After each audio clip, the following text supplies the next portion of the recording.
puso. So for today's video, i-share ko naman sa inyo ang aking mac cheese overload. Ayan ang aking mga ingredients. So ayan, nagpakulo na ako dyan sa isang casserole, isang pack ng macaroni. And then, nilagyan ko yan ng mantika and then pork cubes para hindi siya dumikit at malasa na kapag inalis natin yung water.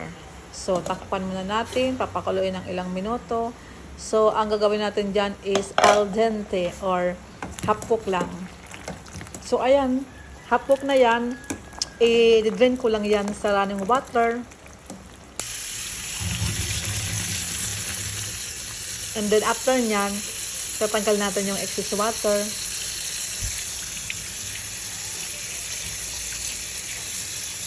And then, isi-set aside ko lang siya. So, after nyan, sa isang wok, magagamit ako ng margarine. So, pwede rin butter. So, pero mas malasa kasi yung margarine. Ayan. So, mamaya, gagamit ako ng butter. So, ilalagay ko na yung aking beef giniling. Ayan, kasi mas malasa siya. Ayan. So, pwede nyo gawin guys na ground black pepper para makamura kayo. Pero ito kasi pagkain lang namin. So, ayan, i-stir fry ko lang siya ng ganyan. So, pwede rin nyo pala ito guys pagkakitaan. So, ito po ay naka-premiere kaya 13 minutes talaga ang video nito. So, ayan, sa mahinang apoy lang. And then, i-stir fry natin yung ating bawang and then yung ating sibuyas. So, ginamit ko guys is white onion. Pwede kayong gumamit ng yung ordinaryong sibuyas. So, after nyan, ilalagay natin yung mga hotdog. So, nakat ko na yung hotdog. Mas maraming hotdog, mas masarap. Ayan. So, ganyan lang. I-mix natin ng maigi para mas pangkuha yung aroma ng mga sahog natin na nilagay. So, pwede kayong maglagay ng pampalasa katulad ng patis. So, next, i-add ko na yung aking Highlands na corned beef. So, iyan guys ay optional lamang. Pwedeng wala, pwedeng meron. Ayan. So, imimix lang natin ng maigi. Pero guys, mas malasa talaga kapag mayroon niyang ganyang corned beef. Pero kung pang painegosyo ninyo, pwede naman wala. So, ayan. After nyan, i-ano muna natin siya. Ayan. So, takpan muna natin. So, ayan, kumulo ulit. Ayan, so ilalagay na natin dyan yung isang pack ng spaghetti sauce. Ayan, so ginamit ko guys is yung mumurahin lang. Since pagkain lang namin, ay papasarapin na lang natin sa sauce. Any brand ay pwede yung gamitin. So, sisimutin lang natin guys yung sauce kasi sayang naman yung laman yung isang paketing yan.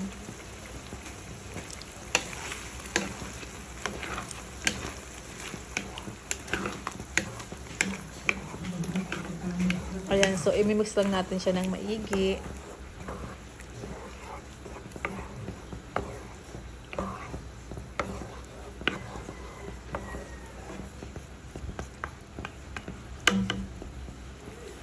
So, ayan, lagyan natin guys ng konting ketchup. So, ayan guys is banana ketchup.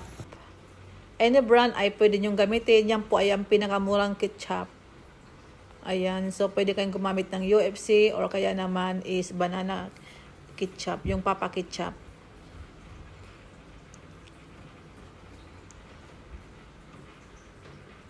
Ayan, so haluin lang natin siya para ma-mix na natin yan lahat ng mga ingredients. And then, ayan, mag-add pala na ako guys ng konting condensed milk. So, kapag yan guys, ang ginamit ninyo, yung Alaska na dilaw, malasa siya dyan. Pero pag ginamit ninyo, yung ibang brand, di masyadong malasa. Pero okay lang naman, kung pang negosyo ay, pwede kayong gumamit ng mumurahin na brand ng, condensed. So, ayan, naglalagay ako ng Sprite, pampalasa. So, again, yan po ay optional. Pwedeng wala.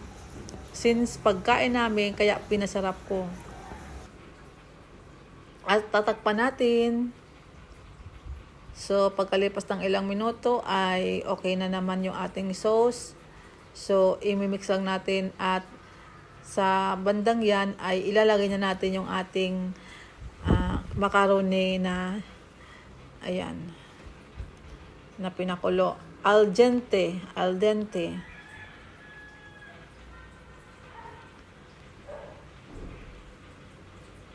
Hindi yan macaroni elbow.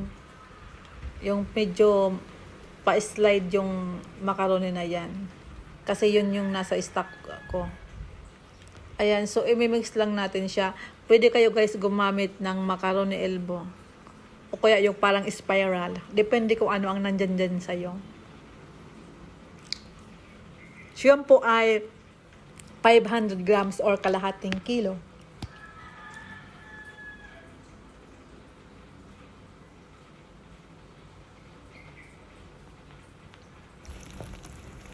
Ayan, so okay na siya guys. I-set aside natin at sa isang wok. Nagpainit ako ng wok at ako ng butter, nagtunaw at naglagay ako guys ng harina. Ayan, so kasi gagawa tayo ng white sauce. So 2 pakete ng all-purpose cream ang nilagay ko para sa ating white sauce. Kasi nga mac cheese yung gagawin natin, no bake. Kaya yan yung aking white sauce na ginawa. So sa bandang yan guys, sa puntong yan, pwede na kayo guys maglagay ng pampalasa, maglagay kayo ng white pepper, o kaya naman ay pampalasa na kung anong gusto nyong pampalasang ilagay, magic sarap o ganyan. So naglagay ako ng Alaska Evap.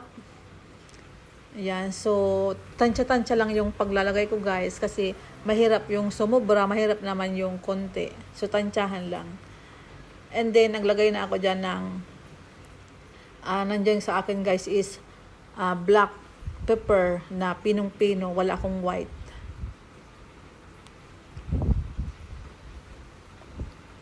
Ayan, so naglagay na ako guys ng grated cheese. Ayan, yung ating grated cheese, ilalagay na natin dyan. Pwede rin guys, pa-cubes ang ilalagay ninyo, pero mas ma-absorb na dyan o mamimelt na yung pag-grated cheese ang nilagay ninyo. So, ayan, tutunawin lang natin dyan sa ating white sauce hanggang sa mag-melt down yung grated cheese.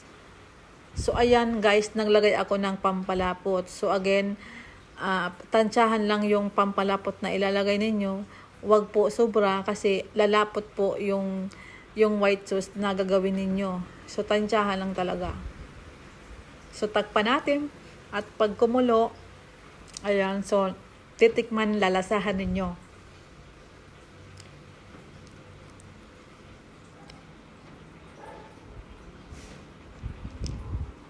So, naglagay ako guys ng konting sweetness, yung condensed ng yellow ng Alaska. Ayan, so, pwede kayo guys mag-add ng sugar kung wala kayong condensed. So, gusto ko kasi mas malasa, kaya yan ang nilagay ko talaga. Ayan, maglalagay ako ng konting asin. Wala akong iodized salt. Ang nandyan sa akin is yung pink salt. Pwede na yan. Thank you kay Teya na nagbigay sa akin yan from Dubai. Ayan, so ayan, kumukulo na siya ulit.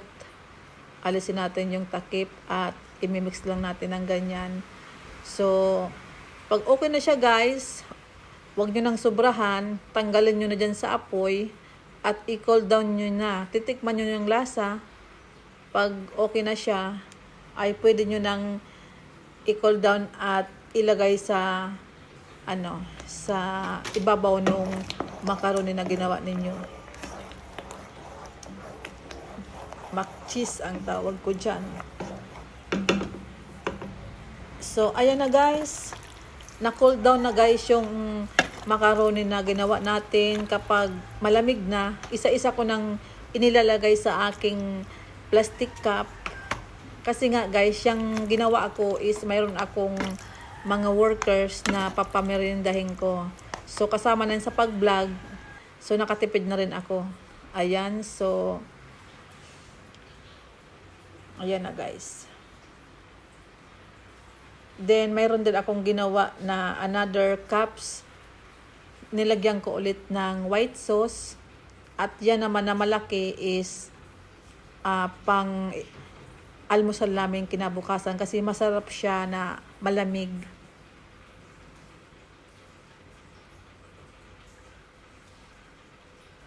Ayan, so marami rin akong nagawa.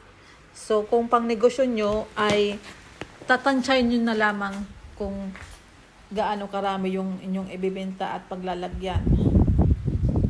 So, mayroon akong parsley, lalagyan natin sa ibabaw para maging mas social yung ating ginawang mac cheese. So, ayan guys, ready na ang merienda, snack.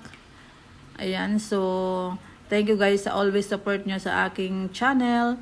To my YouTube members, my team Wildflower, Team Crystal, and Team Rich. Maraming salamat sa inyong suporta. Ayan, so hanggang dyan na lang guys ang ating video. See you on my next vlog. Thank you for watching. Shout out to all.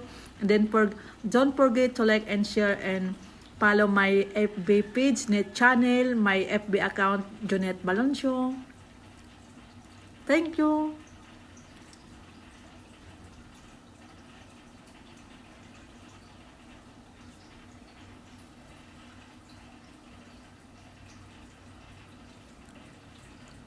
So, ayan guys, titikman na natin. Ayan, so alam kong natatakam na kayo. Ako rin ay nagugutom na sa part na yan. Kaya excited na akong kumain. Ayan, so ayan yung aking lagayan. Sinamahan ko guys siya ng coffee. Masarap kasi pag may kape. Yung si Habi naman, tinimplahan ko siya ng juice. Ayan, so nakakatakam. So, thank you guys. God bless.